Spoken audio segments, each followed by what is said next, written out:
All right, let's be honest, the world can be a pretty messed up place. We've got wars, famines, diseases, and politicians who seem determined to make things worse. But every now and then, something happens that reminds us that humanity isn't a complete write-off. Something like, say, a massive global outpouring of support for a country under attack. That's right, folks, we're talking about Ukraine. Since Russia decided to, shall we say, liberate Ukraine, by which I mean invade it, the international community has been throwing everything but the kitchen sink at the problem. We're talking military aid, economic sanctions, diplomatic pressure, the whole shebang. And while it might not always be pretty or efficient, it's a damn sight better than nothing.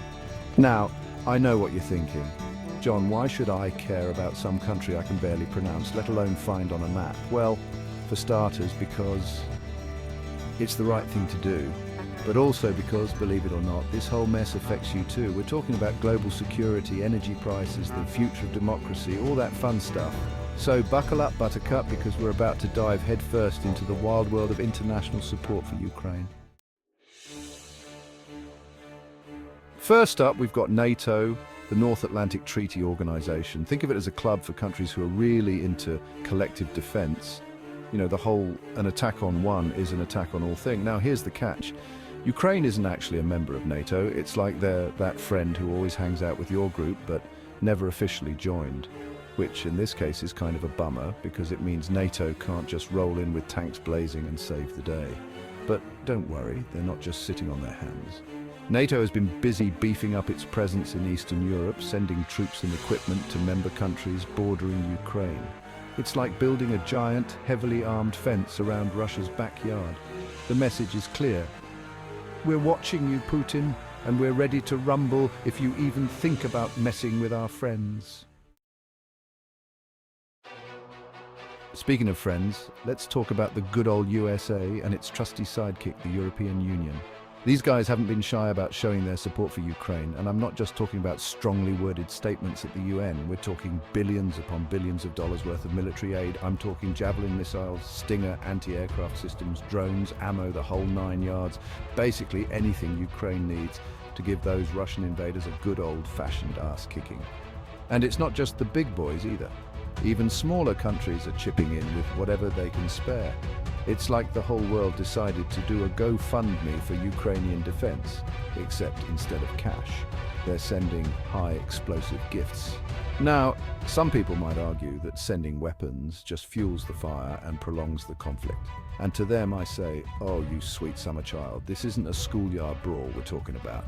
This is a full-blown invasion by a nuclear-armed superpower. Sometimes the only way to stop a bully is to punch them back. Hard. But hey, who says we need to rely solely on brute force? Sometimes the best way to fight a war is with economics, and that's where sanctions come in. Think of it like grounding a teenager, but on a global scale. The West has slapped Russia with so many sanctions they probably need a spreadsheet just to keep track of them all. We're talking about kicking Russian banks out of SWIFT, the global financial messaging system, freezing assets, banning imports and exports, the works. The goal? To cripple the Russian economy and make it crystal clear to Putin that his little adventure is going to cost him big time. And let's not forget about those oligarchs, Putin's billionaire buddies who've been living the high life off the backs of the Russian people. Their yachts are getting seized, their mansions are being raided, their Instagram accounts are probably blowing up with angry comments.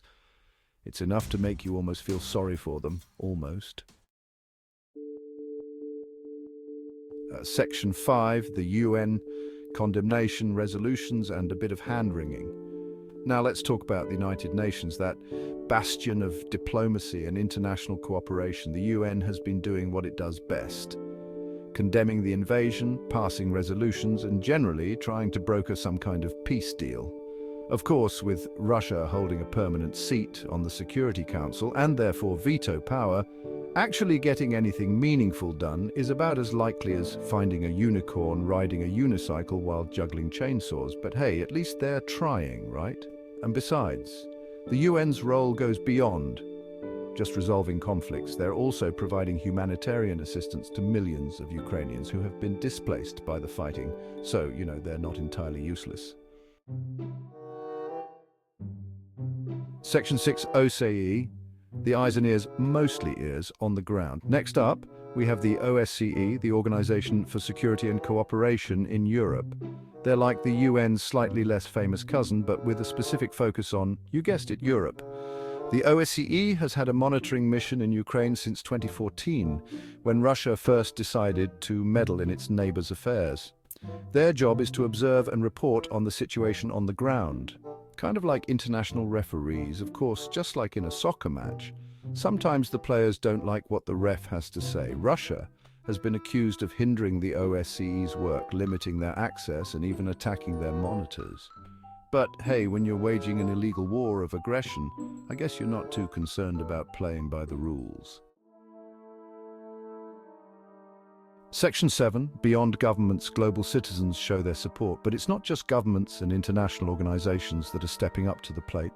Ordinary people from all over the world are showing their support for Ukraine in countless ways. We're talking about protests, rallies, fundraisers, you name it.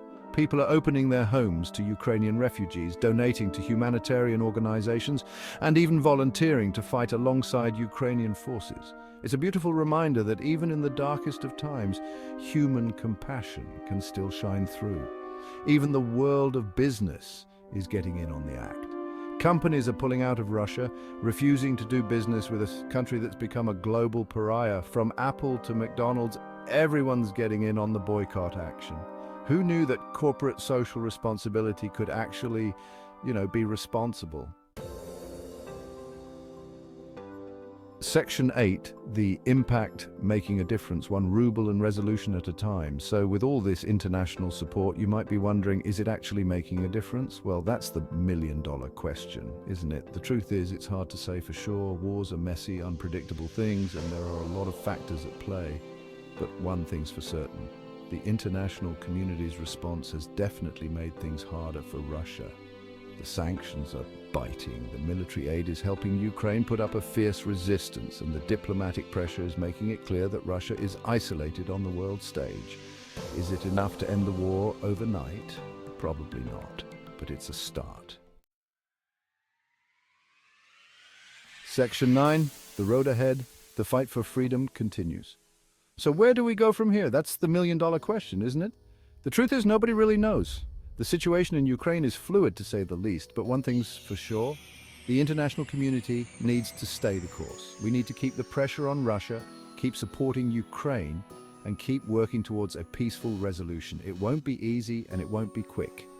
But the future of a sovereign democratic Ukraine, and perhaps even the rules-based international order itself, depends on it. So let's not screw this up, okay, world?